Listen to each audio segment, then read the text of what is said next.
विरागी हुए ते खोजी बन गए। खोज कर लग पे परमात्मा की, मैं इस संसार से क्यों आया, की करन आया। तक गुरु प्यारी साध संगत जी महाराज की बाणी कहती विराग कभी भी किसी भी कितने भी हो सकता है। जेडे इंसान के मन के प्रश्न उठते हैं उन्होंने प्रश्नों का ढूंढने का नाम ही विराग है, विरागी है। जिस तरह श्री रामचंद्र जी के मन के विराग उत्पन्न होया तो वो एक खोजी बन गए, परमेश्वर को परमात्मा को खोजन तुरे। दूसरा परमात्मा वाल्मीकि महाराज ने अध्याय लिखा है मुमुक्ष।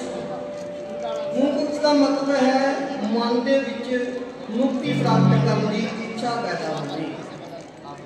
विराग का मतलब है परमात्मा की खोज करनी। मुमुक्ष का मतलब है मन के विच मुक्ति की इच्छा